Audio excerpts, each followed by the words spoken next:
Gloire à Dieu. On est réunis pour continuer les études bibliques aussi. On a des bons temps de louange. On veut louer le Seigneur de tout notre cœur, prier, tout ça. Mais il y a aussi la nourriture spirituelle. Comme Jésus a dit, l'homme ne vit pas de pain seulement, mais de toute parole qui sort de la bouche de Dieu. Les versets de la parole de Dieu, là, c'est de la nourriture. On a besoin d'aller la chercher. C'est quelque chose que Dieu a permis qu'on ait entre nos mains présentement. On a la liberté de s'en nourrir. Puis le temps qu'on va passer ensemble, on va regarder encore des beaux versets qui nous parlent de ce que Dieu veut nous parler aujourd'hui, ce que Dieu veut nous montrer. Le thème, vous avez sûrement deviné, je l'ai dit même au début de la réunion, c'est sur la sanctification. Comment est-ce que Dieu est saint? Comment est-ce qu'il s'attend aussi à ce que nous, on soit saints? On est en train de faire une étude depuis plusieurs réunions qui nous parle du royaume de Dieu. Puis on est rentré dans ce royaume-là lors de notre conversion. On a donné notre vie au Seigneur, on a été pardonné de nos péchés, on reçoit le Saint-Esprit. Il y a une nouvelle vie qui est commencée. Une vie par le Saint-Esprit. Le Saint-Esprit, il a commencé une œuvre de changement puis de transformation, parce que être pardonné, c'est une chose, mais la marche quotidienne avec le Seigneur, avec l'Esprit, ça en est une autre. Puis il faut apprendre à développer cela. C'est ça que le Saint-Esprit veut nous amener à ce qu'on marche avec lui, puis il veut changer notre vie. Comment est-ce qu'il y en a qui aiment ça être changé, transformé, modifié? C'est pas facile. C'est pas une affaire qu'on aime vraiment. D'habitude, on est habitué dans nos routines, puis on n'aime pas ça changer. Mais quand on se repent de quelque chose parce qu'on veut plus être là-dedans, puis on y donne notre vie, on veut qu'il change quelque chose. Il y a des choses qu'on haït. Y a-tu des choses qu'on n'aime pas dans notre vie? Ça, oui. C'est ceux-là aussi que Dieu aime pas. Parce que le Saint-Esprit nous le montre. Ça, j'aime pas ça. Puis on le voit en lisant la Bible aussi. La Bible nous parle, elle aime pas. Ça dit dans la Bible de pas que Dieu aime pas ça. Puis le Saint-Esprit nous le fait ressentir aussi qu'il aime pas ça. Ça, c'est des choses qu'il veut changer. Puis on a besoin de son aide. Puis on devrait aimer son aide pour nous sortir de ce qu'on sait qui est pas de Dieu dans nos vies. Amen. C'est ça qui est de marcher par l'Esprit. Il y a plusieurs passages qui en parlent, d'apprendre à marcher par l'Esprit. Parce que quand tu es chrétien, tu es encore ton ancien moi est encore là, même si tu as été pardonné, même si on dit qu'on est mort, on a été enseveli avec Jésus ou qu'on a été crucifié avec Jésus, c'est pas long que la vieille nature reprend surface. Puis là, il y a un combat entre la vieille et la nouvelle. L'Esprit de Dieu, qui est la nouvelle nature, il veut qu'on revête Christ, puis l'autre veut continuer à vivre, lui. Il veut continuer à profiter de la vie. Puis c'est un combat pour tous les chrétiens, c'est le même combat. Combat contre la chair, combat contre le monde, combat contre les puissances des ténèbres qui agissent en masse aujourd'hui. Puis le Saint-Esprit, dans son plan, on a vu qu'il veut développer en nous une vie d'obéissance à la parole. On a vu aussi qu'il veut développer en nous une vie de prière. Il veut développer en nous une vie d'adorateur. Puis là, aujourd'hui, on va voir qu'il veut développer en nous une vie de sainteté. Depuis qu'on est entré dans le royaume de Dieu, en Jésus, là, on a reçu une bénédiction incroyable.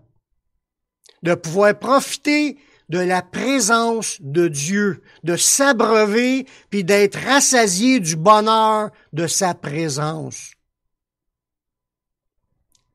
On n'avait pas ça avant.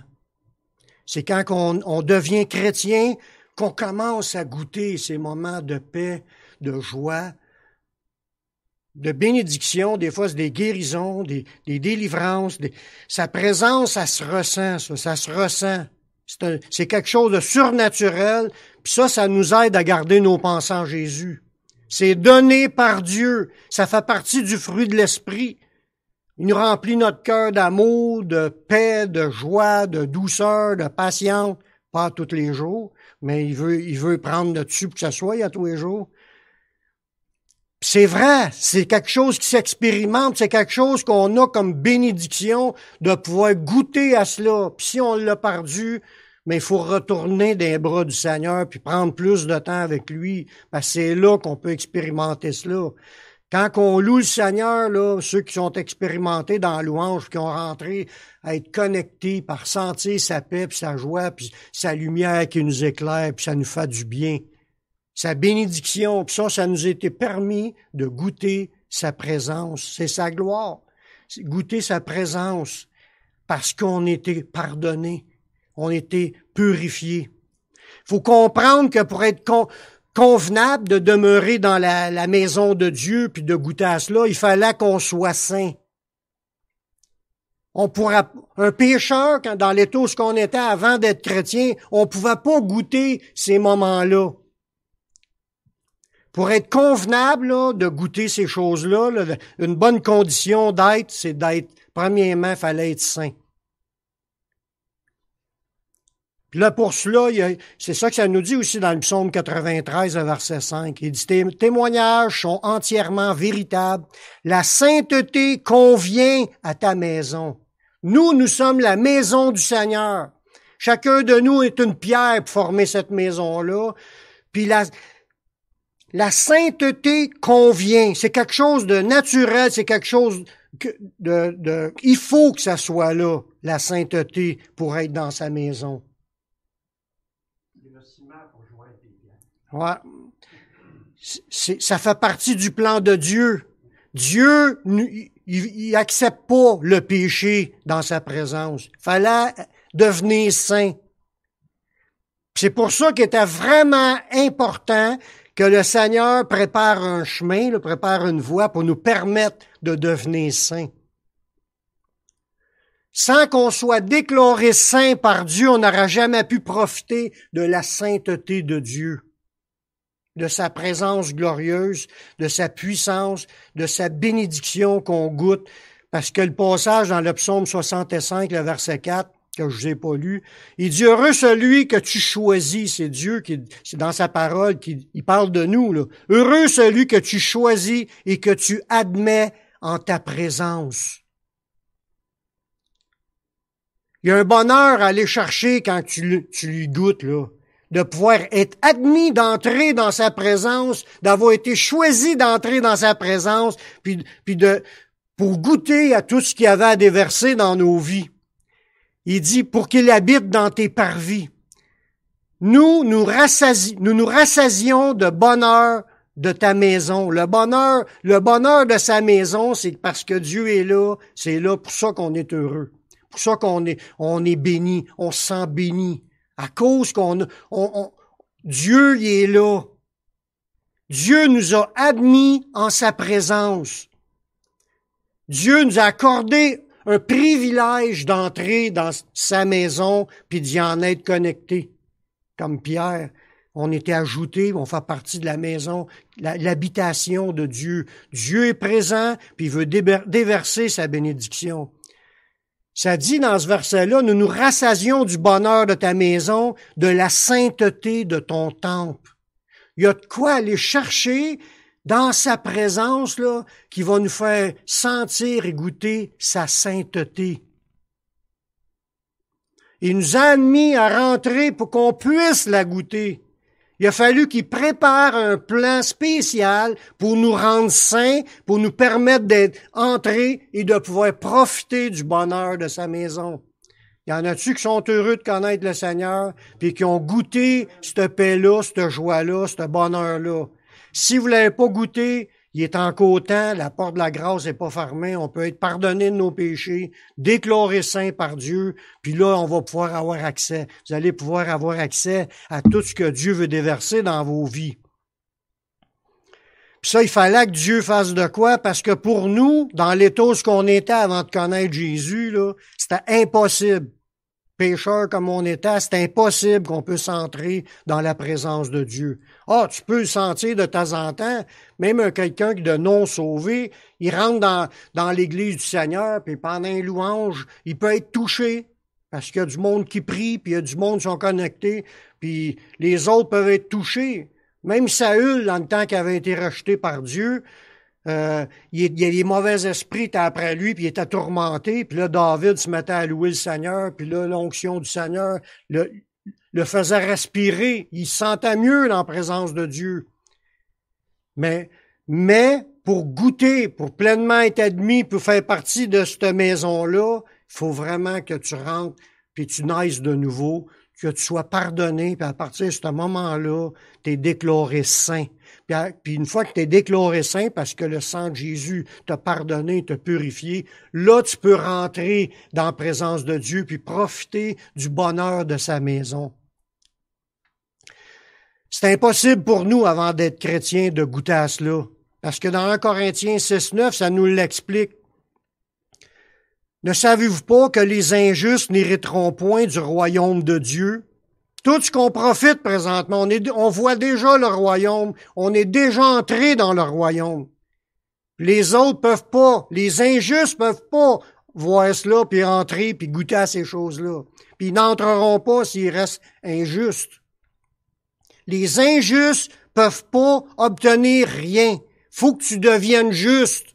Faut que tu deviennes saint pour pouvoir profiter de tout ce que Dieu a donné. Il dit, ne vous y trompez pas, ni les impudiques. Ça, c'est ceux qui manquent de pudeur, qui a de la sexualité, là, sur tous les sens, là, en dehors du mariage, puis toutes sortes de corruptions qu'ils font sexuellement parlant. Les idolâtres, les adultères, les efféminés, ni les infâmes, ni les voleurs, cupides, ivrognes, outrageux, ni les ravisseurs n'hériteront le royaume de Dieu. Puis si on continue au verset 11, ça dit, « Et c'est là ce que vous étiez, quelques-uns de vous. » On était tous, en réalité, pas juste quelques-uns. Tout le monde, on était là-dedans. Puis on était privés de tout ce que Dieu avait à nous donner.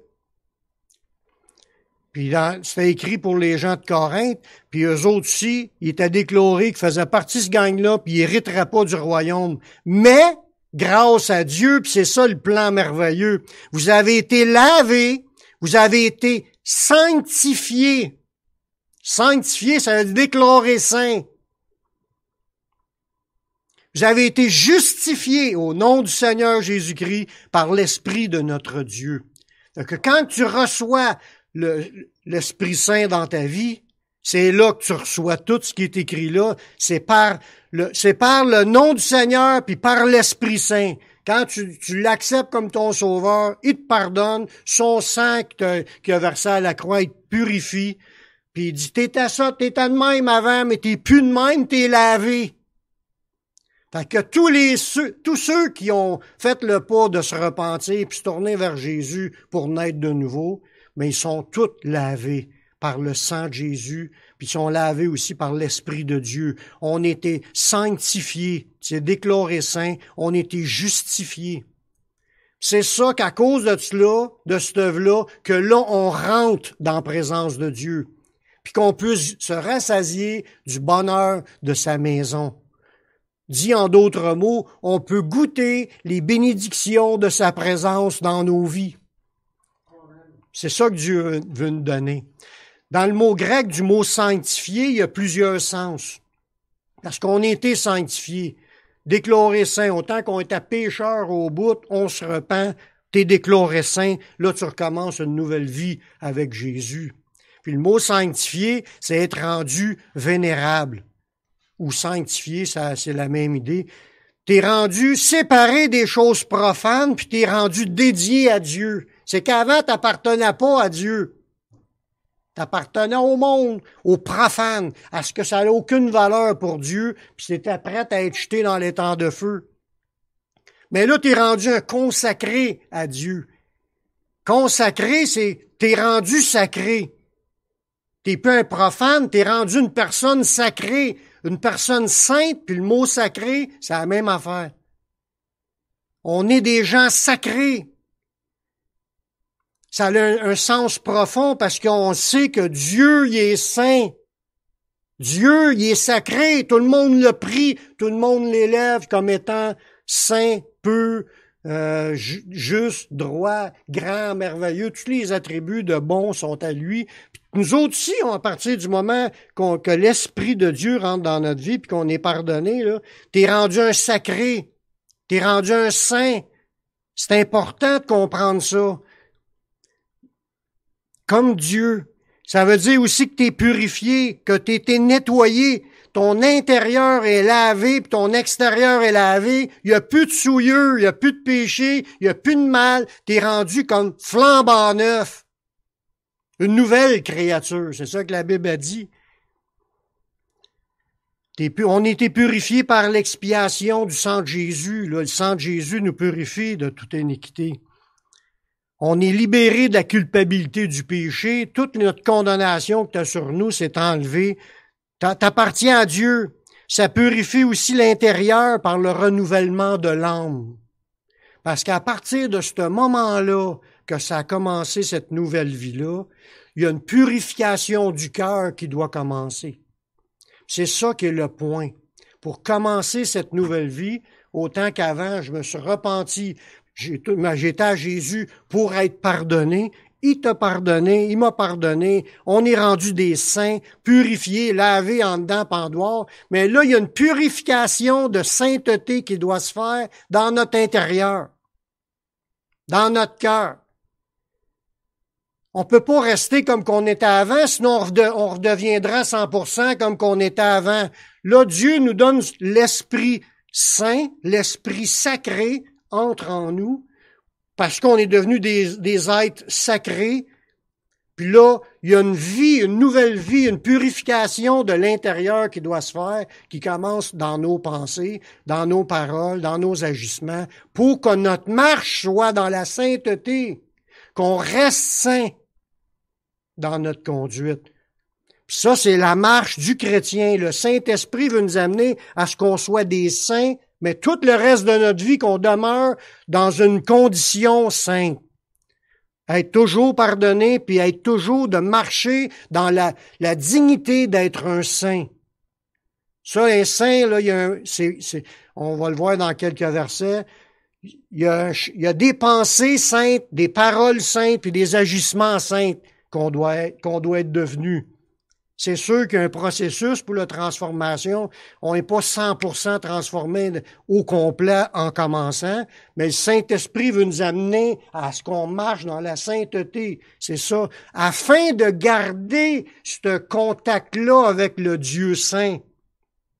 Parce que notre conduite, nos pensées, nos paroles, nos agissements ont un impact. Pas juste pour moi ou pour les autres. Ça a un impact face au Saint-Esprit aussi. On va le voir dans quelques versets plus loin.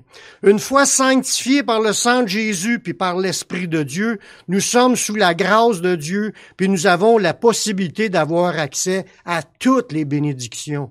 Dans cette nouvelle vie-là, toutes les promesses de Dieu sont oui et amen. Tout est pour toi. Dieu t'aime autant qu'il aime les autres chrétiens, puis Dieu il veut investir dans ta vie, puis les promesses pour ses secours, son aide, son soutien, te conduire dans toute la vérité, c'est tout pour toi. Chacun de nous, on peut le vivre individuellement. Si on pense, oh, ça c'est pour les autres, moi j'ai pas le temps de m'occuper de ça, on est en train de passer à côté, on est en train de débarquer du chemin qui mène dans la vie éternelle. Parce qu'on a trouvé la porte, on était à Jésus, mais il faut que tu trouves le chemin qui mène dans la vie. Parce qu'il y a un chemin bien large à côté, puis il y en a bien qui débarquent du chemin de Dieu, puis s'en vont dans le chemin large qui s'en va à perdition. Dieu veut nous ramener, veut nous guider, qu'on demeure avec lui, en lui, une communion tout le temps avec le Seigneur, tous les jours. Puis il n'y a rien, c'est pas forçant, parce que c'est là qu'il y a notre bonheur.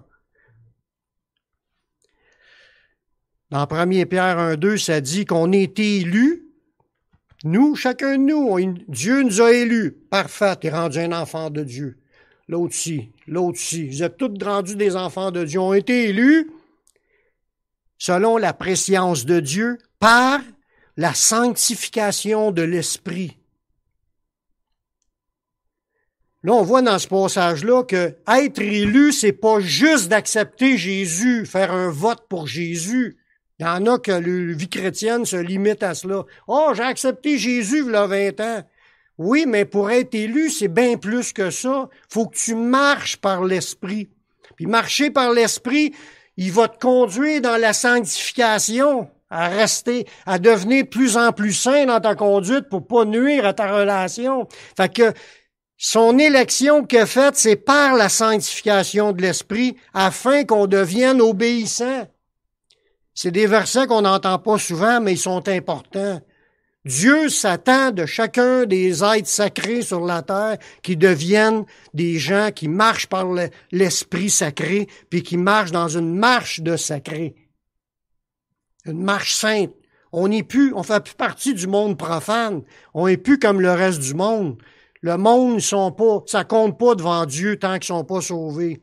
Oui, il veut les sauver, mais ils sont pas sauvés puis sont privés de tout. Mais nous, on a été choisis par le Père pour être des sacrés, pour qu'on marche en communion avec l'Esprit sacré.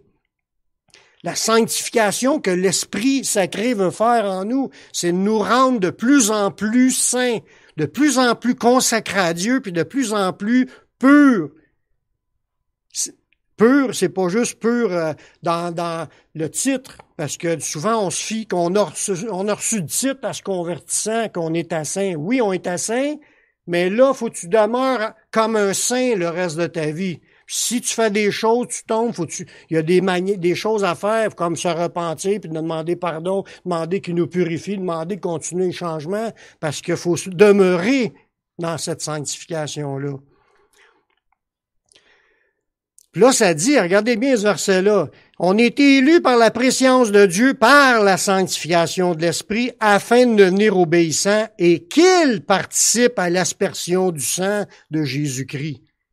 Fait que, une fois que tu es rentré, tu es sous le sang de Jésus, puis tu marches par l'Esprit, tu marches dans la communion avec cet Esprit-là, tu marches dans ses voies, tu es un saint, puis tu es sauvé. Ça commence là quand tu te convertis. Puis là, tant que tu demeures dans ce chemin-là, t'es sauvé. T'as pas besoin de t'inquiéter pour ton salut, parce que le sang de Jésus te purifie de toute iniquité. Maintenant, dans la suite de notre vie, l'Esprit de Dieu et la parole de Dieu nous poussent à la sanctification. Seul, comme je disais tantôt, la sanctification, c'est un processus pour nous transformer complètement et enlever ce qui est pas de Dieu dans notre vie. C'est pas juste le Saint-Esprit qui fait ça. La parole de Dieu, il y a plein de versets qui nous poussent à marcher dans la sanctification. 2 Corinthiens 7.1, ça nous dit, « Ayant donc de telles promesses, bien-aimés, purifions-nous de toute souillure de la chair et de l'esprit en achevant notre sanctification dans la crainte de Dieu. » On a tellement de promesses en Jésus, là, ayant tant de promesses, là, purifions-nous. Travaillons à être plus en plus purs, sans souillure dans notre vie, sans péché, sans désobéissance face à Dieu. Ça devrait être comme la chose que les chrétiens pensent. Faut toujours faire attention pour pas déplaire à Dieu dans ce qu'on pense, dans ce qu'on dit, dans ce qu'on fait. C'est le chemin de la sanctification. On faut achever notre sanctification dans la crainte de Dieu. Ça veut dire que c'est de quoi qui est commencé, qui est pas fini, mais tu l'achèves en te laissant transformer tout le long de ta vie. Quand tu vas arriver à l'enlèvement ou à ta mort, là, tu vas être bien plus saint que tu l'étais quand tu t'es converti. Le titre de saint qui t'a déclaré saint, tu l'as eu, mais dans ta marche de tous les jours, tu vas marcher d'une manière bien plus sainte que tu étais si tu as toujours marché dans le chemin. Parce que le Saint-Esprit va avoir changé bien des affaires dans ta vie. J'espère que ça vous arrive.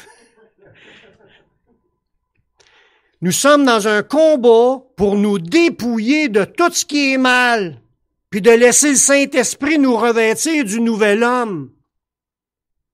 Qu'on devienne de bonnes personnes, comme Jésus. C'est cela la sanctification, c'est un dépouillement de ce qui n'est pas de Dieu, puis de revêtir ce qui nous manque pour être comme Dieu le veut. On voit ça dans Éphésiens 4, le verset 20 à 24. Il dit, « Mais vous, c'est pas ainsi que vous avez appris Christ, c'est du moins vous l'avez entendu. Puis conformément à la vérité qui est en Jésus, c'est en lui que vous avez été instruits à vous dépouiller. » Si tu as bien entendu l'Évangile de la bonne façon, quand tu étais appelé à te convertir, tu as appris qu'il fallait que tu te dépouilles. Sinon, si t'apprends un évangile bonbon, que ça dit, fais juste l'accepter, puis tout est fait pour le reste de ta vie, puis une fois sauvé, t'es sauvé, c'est pas de Dieu, ça existe pas dans la Bible, ça. C'est une fausse doctrine. Tu te convertis, tu demandes pardon au Seigneur, c'est dans le but de changer. Il faut que tu te dépouilles de ton ancienne vie. Faut que tu veuilles sortir de ce que tu étais. Sinon, si tu te dis, oh ben moi je veux rester à côté, puis je veux vivre dans ma débauche, frauder l'impôt, vivre tout croche, là, voler mon prochain, puis blasphémer, puis tous les péchés qui sont énumérés là, dans la Bible. Tu veux vivre ta vie, puis tu dis, oh, j'ai accepté Jésus pour le pardon, parce que c'est à la mode aujourd'hui, on l'accepte. Puis après ça, on continue à vivre dans ce chemin-là. Les gens, là, ils sont pas sauvés. Ils sont pas dans le chemin qui mène dans la vie éternelle. Fallait que tu apprennes que quand tu te convertis, il faut que tu sois prête à renoncer à toi-même, à prendre ta croix, à suivre Jésus. Quiconque conserve sa vie va la perdre. Celui qui la perd, il la sauvera. Il y a un prix à payer pour être chrétien. C'est le prix de se dépouiller des œuvres mortes, des œuvres charnelles, le péché, ce qui est pas de Dieu. Sauf pour ça qu'il faut être un peu, pas être un peu, mais lire la Bible puis vouloir apprendre c'est quoi la sainteté, parce que il en parle partout dans le Nouveau Testament. S'il continue, ça dit à vous dépouiller eu égard à votre vie passée du vieil homme qui se corrompt par les convoitises trompeuses. Toutes là, on était des spécialistes de la corruption avant d'être chrétien. On s'en apercevait pas parce qu'on vivait comme le reste du monde, mais c'est quand plus tu deviens allumé dans le Seigneur, plus tu t'aperçois comment est-ce qu'on était tout croche avant de connaître Jésus. Il faut absolument que ça change. Puis là, il nous dit, il faut être renouvelé dans l'esprit de notre intelligence, puis revêtir l'homme nouveau créé selon Dieu, dans une justice puis une sainteté que produit la vérité. Puis où est-ce qu'on l'entend, cette vérité-là? Mais on l'entend dans la Bible. Ta parole est la vérité. Comment le jeune homme rendra-t-il pur son sentier? C'est en se dirigeant d'après ta parole. Fait que plus tu vas lire la Bible, plus tu vas comprendre c'est quoi la marche de sainteté et de justice. Puis, c'est pas juste l'option pour le pasteur, c'est tous les chrétiens doivent vivre cela. Chercher à être juste. Juste, là, c'est toujours marcher d'une manière qui est droite. À respecter la loi de Dieu, la parole de Dieu, puis de mettre en pratique, pas faire ce que Dieu veut pas, puis de faire ce que Dieu aimerait. C'est sûr qu'on n'est pas parfait en commençant, mais plus tu grandis dans le Seigneur, les choses se mettent en place parce que l'homme nouveau, le Saint-Esprit, va faire mourir les actions de ton corps. Si tu travailles avec lui, là, il va faire mourir les actions de ton corps, puis il va t'amener à être une personne, une bonne personne, aimable, qui vit dans l'amour, qui est juste, qui est droit, tout le monde va se fier sur toi, ils savent que s'ils te confient quelque chose, ils n'auront pas peur de le perdre. Tu sais, c'est un gars honnête, un gars juste, un gars honnête, c'est un gars droit, c'est un gars intègre, c'est un gars, il fait sa job, puis il fait ce qu'il a à faire, puis ça se voit, ça se voit. Puis un tout croche, ça se voit aussi. Puis Dieu voit tout, hein, puis on fait ça pour Dieu, là. On fait pas ça pour être félicité, pour avoir des médailles, puis une photo dans le journal. On fait ça pour plaire à Dieu.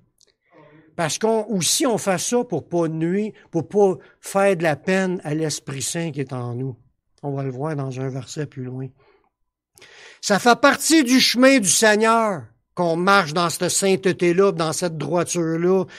Ce que la vérité va produire, l'esprit de vérité va prendre la parole de vérité, puis tu vas devenir de plus en plus saint, de plus en plus droit. Puis être saint, là, en plus, c'est un commandement du Nouveau Testament. Dans 1 Pierre, chapitre 1, versets 15 et 16, ça nous dit, « Puisque celui qui vous a appelé est saint, vous ne trouverez pas rien de croche en Dieu. » Dieu, il est parfaitement juste dans toutes ses sentences, dans toutes ses décisions. Quand Dieu châtie un peuple, il pose des jugements, il est juste. Il a raison de tout faire ce qu'il fait. C'est pas juste à cause qu'il est le Créateur, c'est à cause qu'il n'est pas un croche. Il n'est pas un traître, il n'est pas un déloyal, il n'est pas un menteur. Ce qu'il a promis, il veut le faire. Il n'est pas quoi? Ah! C'est vrai. Ça dit, puisque celui qui vous a appelé est saint, vous aussi, soyez saints dans toute votre conduite. Ça veut dire qu'il n'y a pas de domaine dans notre vie qui ne doit pas être supervisé par ce qui est écrit. Autant que Dieu est saint, moi je dois être un saint. Je dois marcher comme lui il est. Il est sacré, je suis sacré. Il m'a déclaré sacré. Il est sacré, il est saint. Je suis un sacré et un saint. L'Esprit sacré est en nous. Je dois marcher en saint. Puis il dit au verset 16, selon ce qui est écrit, « Vous serez saints, car je suis saint. » C'est un commandement. Tu peux pas sortir de là. Ça fait partie des attentes de Dieu pour nous. Il s'attend à ce qu'on soit saint. Pourquoi? Parce que lui est saint. Puis pourquoi que lui est saint, que je dois être saint? C'est parce qu'il est venu habiter en nous. Puis il veut que ce soit lui qui mène dans notre vie. Dieu est là, puis il change notre vie, puis il veut la changer comme lui il est, pour devenir saint. Merci Seigneur. C'est ça qui nous fait profiter du bonheur de sa maison, puis de toutes ces bénédictions qu'il veut nous donner. Dieu nous a choisis pour le salut. C'est quelque chose, ça, là. Il nous a choisis pour qu'on devienne saints. C'est quelque chose. Il nous a choisis pour qu'on brille dans ce monde, qu'on soit des personnes différentes. Eux autres sont profanes, tout le monde est égal, tout le monde est pareil, tout le monde se jouit de leur plaisir de ce monde dans la corruption. Nous, on choisit, il nous a choisi d'être saints, pour être un saint, puis nous, on choisit aussi de devenir saints parce qu'on aime notre Dieu, puis dans ce monde, il va y avoir une différence. L'appel inclut, quand tu as été choisi pour être saint, ça l'inclut que tu aies la foi, puis ça l'inclut que tu marches dans sanctification. On voit ça aussi, cette idée-là, qui est un peu la même idée que tantôt, dans 2 Thessaloniciens, chapitre 2, verset 13. Il dit, « Pour nous, frères bien-aimés du Seigneur, nous devons rendre à votre sujet continuellement grâce à Dieu, parce que Dieu vous a choisi dès le commencement pour le salut par la sanctification de l'Esprit, puis par la foi en la vérité. » On voit que les deux sont nécessaires. Que tu sois dans la foi dans le Messie, mais c'est pas juste ça. Il faut aussi que tu sois dans la sanctification de l'Esprit. Il nous a choisis pour qu'on soit des gens sanctifiés. Déclarés saints, mais qu'on marche dans la sainteté. Le Saint-Esprit veut nous conduire dans une voie, une vie sainte. Ça sous-entend, comme je disais tantôt, il faut laisser le Saint-Esprit faire mourir tout ce qui est mauvais en nous. Est-ce qu'il y en a qui ont encore du mal en eux? Théoriquement, on devrait tout lever la main. Puis la seule manière de s'en sortir, il faut apprendre de plus en plus à marcher par l'Esprit. C'est le seul qui peut nous délivrer. C'est le seul qui peut nous transformer. L'Esprit, quand je dis l'Esprit, c'est Dieu.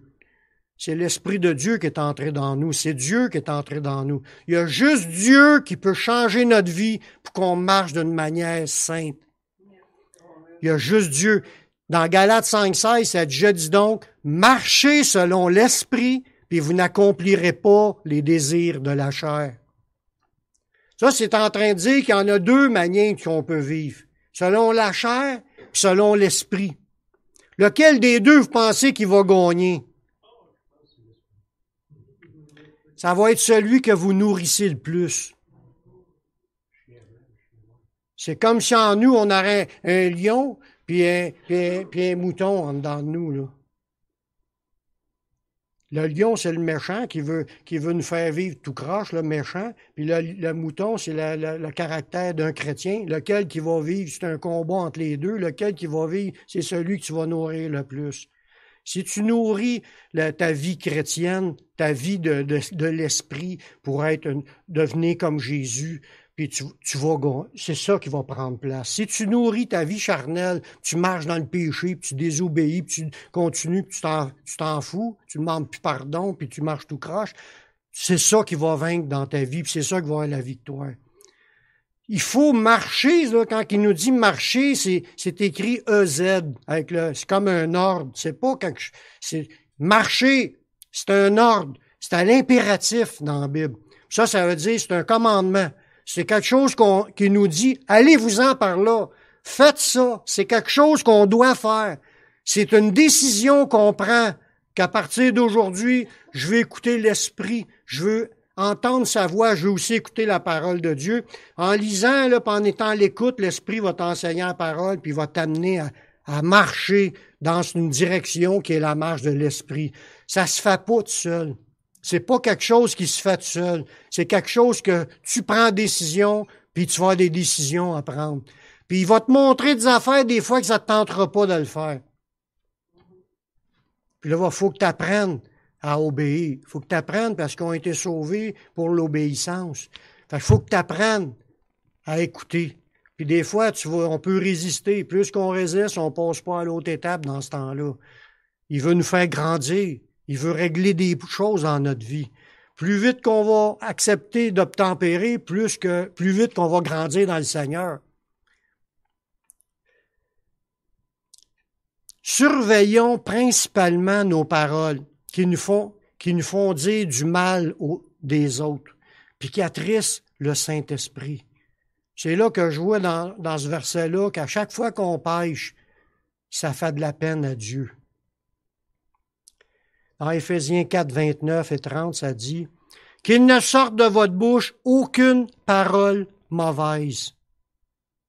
Mais s'il y a lieu des bonnes paroles qui servent à édifier, qui communiquent une grâce à ceux qui les entendent. » C'est là que, quand tu dis que tu veux faire attention, là, puis tu veux marcher par l'esprit, il faut que tu fasses attention à tes pensées, c'est sûr, il faut que tu penses à les bonnes affaires.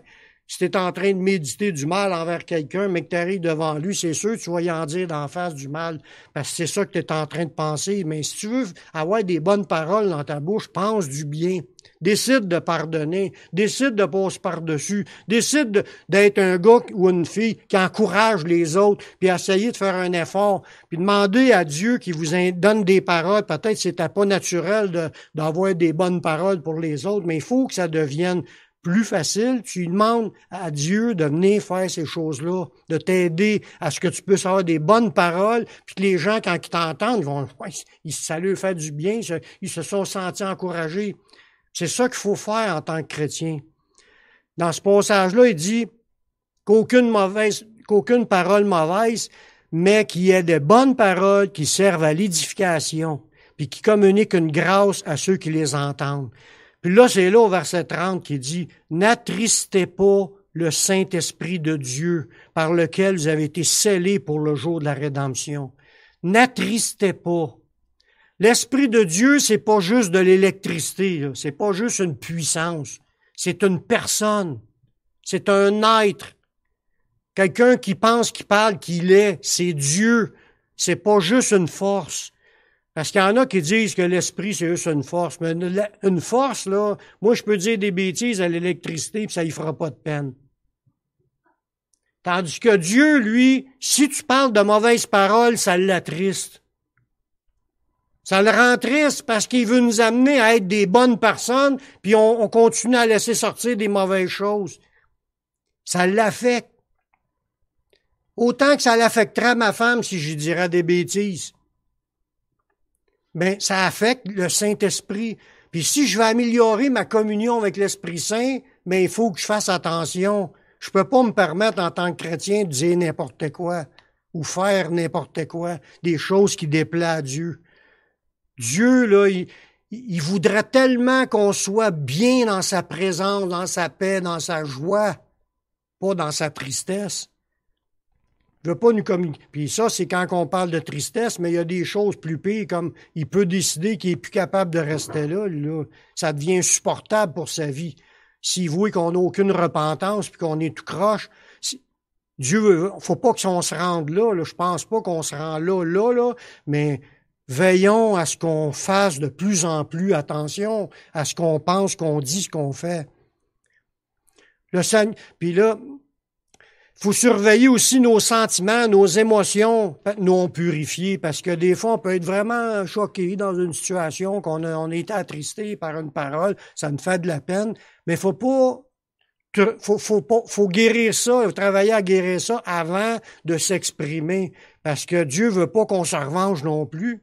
Il veut pas qu'on y remette. Ah, il m'a dit ça, tu vois ça, mais ouais, il m'a y parlé, moi. Puis là, on est déjà craqué pour le mal. Dieu, c'est pas ça. Il veut qu'on apprenne à pardonner.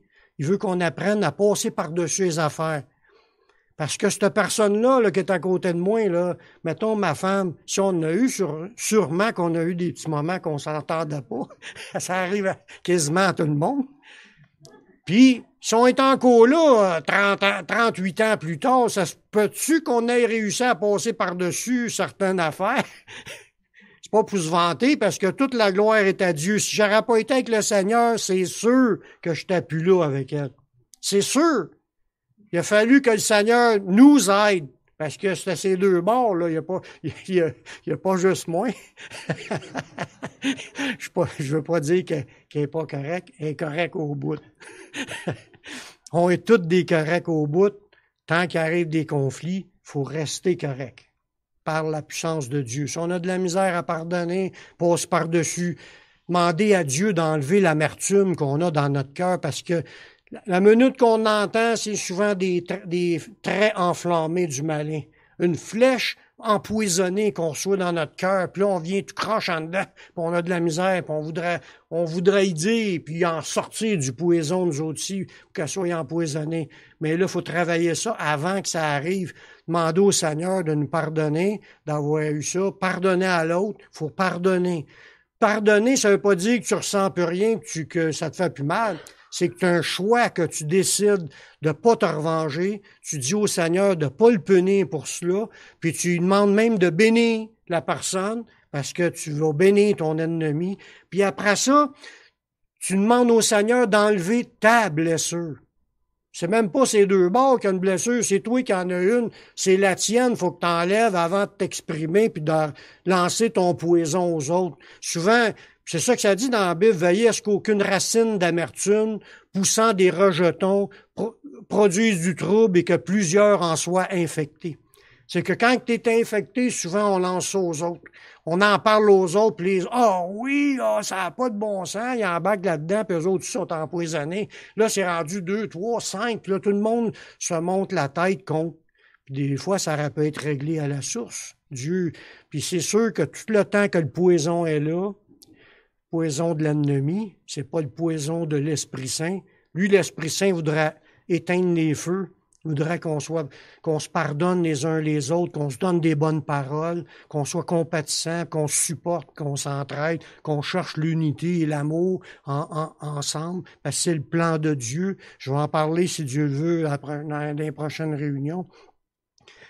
Ce que l'Esprit veut nous emmener. Puis il faut pas laisser les affaires du monde ni changer l'état de communion, puis d'amour, puis de paix, puis de joie qu'on a entre nous autres. Dieu, il y a une église, celle de Beauharnois, toute la planète. Toute la planète. L'autre église à côté, peut-être pas d'accord, peut-être je pense pas pareil, pas grave. C'est l'église du Seigneur, ils sont rachetés, puis un jour on va tous être ensemble dans leur royaume. On n'a pas d'affaire à faire des clans, des histoires, puis on cherche l'unité, l'amour. Amen. Il nous dit dans le passage pour les sentiments et les émotions, là, de chercher à être purifié. Dans Éphésiens, on continue tout de suite après que ça dit de ne pas l'attrister. Ça dit que toute amertume, toute animosité, toute colère, toute clameur. Clameur, c'est crier. Tu cries après l'autre. Ça arrive de temps en temps. Toute calomnie. Calomnie, là, c'est de rapporter aux autres ce que l'autre a fait. Ou même qu'il n'a pas fait, mais que je pense qu'il a fait. Puis là, on invente des histoires. C'est de la calomnie. Savez-vous que c'est quoi que ça veut dire, calomnie, le mot qu'il y a là? C'est diabolos, c'est le mot du diable. C'est le nom du diable. Quand quelqu'un rapporte quelque chose qui n'est pas vrai et qu'il dit ça à l'autre, il n'est même pas sûr. Il pense que, ou il a entendu que, mais c'est pas vrai. Tu rapportes ça à un autre, tu es un calomniateur, tu es un diable. Fait que c'est toutes des affaires que Dieu veut que ça arrête. C'est pas le chemin de la sanctification quand on embarque là-dedans. Dieu veut qu'on arrête de dire ce qu'on pense. qu'on parle de faits, mais même encore, les faits, il faut que ça soit dans le but que ça soit édifiant. Si c'est des histoires d'abaisser un puis d'abaisser l'autre, même si ça sera des histoires d'abaisser le gouvernement ou d'abaisser l'autre qui fait autre chose, c'est même pas notre devoir de les juger. Si je m'aperçois de quelque chose, c'est pour prier pour. Parce que Dieu veut qu'on prie pour ceux qui dirigent, veut qu'on prie pour les choses, puis c'est l'Esprit de Dieu qui est le meilleur moyen de régler les choses. Il nous dit, toute calomnie, toute espèce de méchanceté disparaissent du milieu de vous. Marcher dans la sainteté, là, faut que tout mal disparaisse. Là, tu deviens de plus en plus saint. Il dit, soyez bons les uns envers les autres, compatissants, vous pardonnant réciproquement, comme Dieu vous a pardonné en Christ. Moi, je suis content que Dieu m'ait pardonné. Puis je suis sûr que tout le monde qui m'ont fait du mal sont contents que je les aie pardonnés. Je me suis pas revengé, je les ai pardonnés. En réalité, c'est de même qu'on devrait marcher. On dit à Dieu, pardonne-moi mes offenses. Mais Jésus, il rajoute la phrase, je vais te pardonner si tu pardonnes. C'est ça qu'il dit à la suite de la prière Notre Père. Il faut apprendre à pardonner, arrêter de colporter des choses parce qu'on est hérité, parce qu'on est bouleversé, peu importe les raisons. Marchons dans l'amour, l'unité, soyons des bonnes personnes, puis on va être des bons exemples dans ce monde. Les gens vont dire, wow, il est donc bien différent des autres, ce gars-là. On y parle, les gens nous parlent de ci, de ça, t'as pas vu ci, t'as pas vu ça, puis nous autres, le Seigneur va s'arranger avec ça, on va prier pour cette situation-là. Ils vont dire, qu'est-ce qu'ils sont, ces gars-là? Mais on est des êtres sacrés. On est des êtres saints. C'est pour ça qu'on agit de même.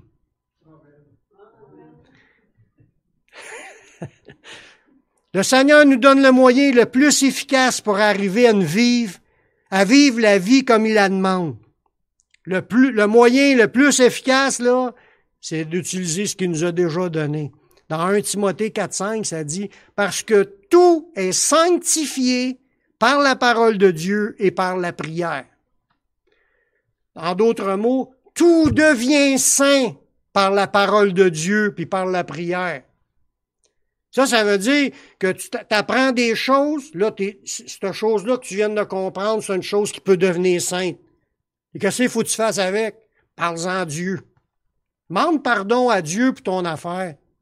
Demande de l'aide à Dieu pour que tu changes. C'est là que ça va devenir sanctifié. C'est là que les choses vont commencer à changer. C'est pas en faisant des thérapies, c'est pas en allant voir les autres et en répétant tes problèmes. C'est pas ça. Parlons à Dieu, apprenons à développer que le premier réflexe qu'on a quand la parole de Dieu nous montre qu'on a un problème, c'est « Seigneur, j'ai ce problème-là, je te demande pardon, je te demande de l'enlever. Viens changer ça, enlève ça de ma vie, que le vieil homme meure puis que le nouvel homme prenne place. » Confessons nos fautes puis demandons à Dieu de nous changer, puis il le fera. Dans 1 Jean 1,9, il dit, si on les confesse, nos péchés, il est fidèle et juste pour nous les pardonner et pour nous purifier, pour nous rendre purs de toute iniquité. C'est lui qui peut nous changer. Il n'y a rien d'autre que cela. La sanctification est par l'Esprit. C'est l'Esprit de Dieu qui va faire le travail. La sanctification, c'est le contraire de l'impureté. Si on rejette ce principe-là, là, de dire, moi, j'ai pas le temps de m'occuper de devenir, de combattre contre le mal, puis mettre ça à Dieu, puis ça, j'ai pas le temps de ça. Mais si t'es en train de rejeter la sanctification, t'es en train de rejeter Dieu. C'est ce que ça dit dans le prochain verset. 1 Thessaloniciens 4, 7, 8, ça dit, car Dieu nous a pas appelés à l'impureté, mais à la sanctification. Celui donc qui rejette ce précepte ne rejette pas un homme, mais Dieu qui vous a donné aussi son Saint-Esprit. Ça veut dire, on peut pas rejeter cette idée-là qu'il faut se sanctifier. Ça fait partie de ce que Dieu veut. Fait qu'on sait dans quoi s'enligner pour la suite de notre vie. C'est de continuer à travailler, à devenir de plus en plus saint, sacré, pur, des bonnes pensées, des bonnes paroles, des bonnes actions. Puis là, le Seigneur nous encourage avec le dernier verset. il nous encourage à combattre contre le péché dans ce verset-là. Dans Apocalypse 22, 11 et 12, ça dit, « Et que celui qui est injuste soit encore injuste, que celui qui est souillé se souille encore, et que le juste pratique encore la justice, et que celui qui est saint se sanctifie encore. Voici, je viens bientôt, et ma rétribution est avec moi pour rendre à chacun selon ce qu'est son œuvre. » On veut-il être accueilli par le Seigneur comme une personne injuste, comme une personne qui se souille, ou comme une personne qui est juste, une personne qui se sanctifie?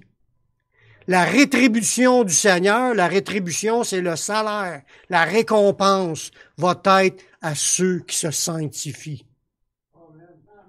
Voulons-nous les récompenses du Seigneur, les récompenses éternelles lors de son retour? Marchons dans la sainteté, dans la droiture, dans la justice, puis il va nous rendre à chacun selon ce qu'est notre œuvre. Amen. On va prier. Seigneur, je te remercie pour ta parole qui est vraie. Je te remercie pour toutes ces révélations-là, pour nous apprendre à marcher dans la sainteté. On a besoin de ton aide, Seigneur. Tellement de choses que tu nous as montrées qu'on n'a pas rentré dedans ou des choses qu'on comprend pas encore, mais tu vas nous montrer. On te demande de nous conduire, d'être patient avec nous, de nous rendre ça facile parce que c'est ton esprit qui doit faire le travail. Fait qu'on s'en remet à toi. Pour nous, on reconnaît qu'on est des pécheurs et on a besoin de ton aide. Puis merci, Seigneur, de ce que tu vas faire dans nos vies. On s'en remet à toi, on te fait confiance, on te prie dans le nom de ton Fils Yeshua. Amen. Amen. Que le Seigneur vous bénisse abondamment. Shalom.